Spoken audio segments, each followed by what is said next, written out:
This week in Argentina, drama dancing through the sky. A single election. That's all it took to unleash an absolute political and economic storm in Argentina, and it's shaking the Milei government right to its very foundations. This is the story of how one crisis spiraled into another and another, all starting with one really seismic event. It really did all start with a single vote. But this wasn't just any old election. Nope. This was the first domino to fall in a wild chain reaction that would absolutely panic the markets, ignite a civil war inside the government, and then, if that wasn't enough, detonate a huge corruption scandal that reached right into the president's inner circle. You know, analyst Ernesta Tenenbaum, I think he just captured the mood perfectly with this quote. For months, you could just feel this tension building between the government's, well, its aggressive, super confrontational style and a public that was really feeling the pain of some severe economic austerity. And then, well, that tension finally just snapped. Okay, so let's start at the beginning, the event that really lit the fuse. We're talking about a stunning, absolutely shocking electoral defeat for the government in its most critical battleground, the province of Buenos Aires. The government's candidate didn't just lose, they were crushed, a staggering 15-point margin. I mean, this was a political earthquake. It was a result so decisive that almost no one, not even the opposition, saw it coming. And here's the thing. Here's why this loss was so devastating. This was not just some local race. President Milei, he went all in. He basically turned it into a referendum on his entire government. He told the country, hey, this is a vote for me. And the people of Buenos Aires, they responded with a resounding no. So, when you strip away all the political drama, the reason for the defeat was brutally simple. One voter, a professional who now has to drive for Uber just to make ends meet, said he was making the equivalent of a few dollars an hour. So the vote, really, it was a cry of pure economic desperation. So that political shockwave immediately triggered the next domino, the economy. The financial markets reacted with, honestly, punishing force. They just wiped out investor confidence, and it happened virtually overnight. Just look at the numbers here. They really tell the whole story of the panic. The country risk index, which is basically a measure of how scared investors are, it more than doubled. The stock market plunged, and the peso was pushed right to the brink. This was a complete financial meltdown, all in a matter of hours. And you can see the very real, tangible impact right here. We're talking about Argentina's corporate titans, from the state oil company YPF to the country's biggest private banks. They just saw their market value completely collapse as investors were scrambling for the exits. And here it is, the devastating, real-world consequence of all that panic. The government's flagship project, the massive Vaca Muerta energy reserve, well, it was suddenly dead in the water. With the country risk just soaring through the roof, all the international financing needed for these super expensive projects, it completely dried up.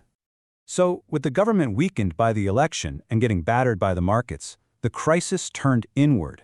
A really bitter civil war erupted right inside the presidential palace, and it pitted the president's original base against his very powerful inner circle. Okay, so on one side, you have the Fuerzas del Cielo, the forces of heaven. These are the original online warriors, the true believers who built the Milei movement from the ground up. And on the other side, the new power structure, led by the president's sister, Karina Milei, and her allies. And the originals now accuse them of becoming the very political caste they all swore to destroy. And the anger from that original base was just raw, and it was very public. El Gordo Dan, one of their most prominent leaders, he openly accused Karina's allies of cowardice, blaming them for the electoral loss and basically demanding they all resign. So you see how it happened, right? The electoral defeat was the spark. The originals blamed Karina's team for running a terrible campaign. Karina's team, while they refused to back down, protected by those close family ties. And this left President Milei kind of paralyzed, caught right between the movement that put him in power and the sister he relies on for absolutely everything. And right at this moment of maximum weakness, a new crisis detonated. A massive corruption scandal involving alleged kickbacks with accusations pointing directly at the president's own sister, Karina. To really get this, you need to know one word, coimas. It's a Spanish term for bribes or kickbacks, and it's at the very heart of an explosive scandal inside the National Disability Agency, or ANDIS. This timeline just shows how incredibly quickly this whole thing escalated. It starts in July with a key appointment. By August, these explosive audio leaks surface, and they implicate the president's sister, El Jefe, the boss. Then comes sworn testimony, and finally, a judge steps in and freezes their bank accounts. And, as if that wasn't enough, there's this number.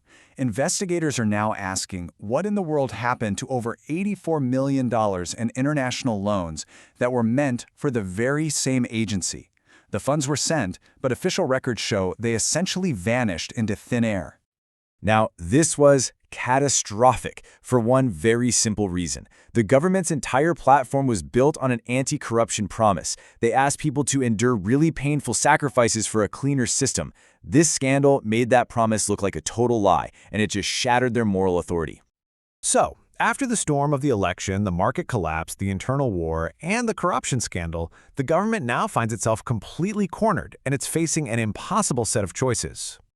I mean, economically, the country has virtually no dollar reserves left, just as huge debt payments are coming due.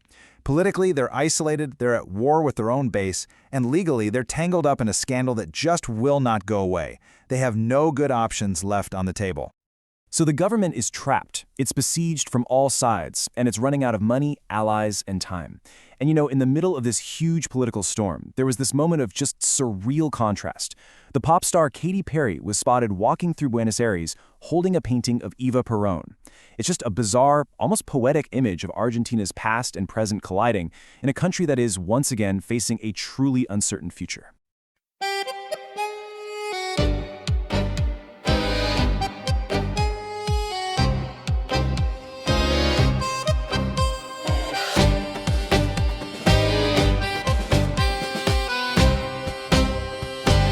This week in Argentina.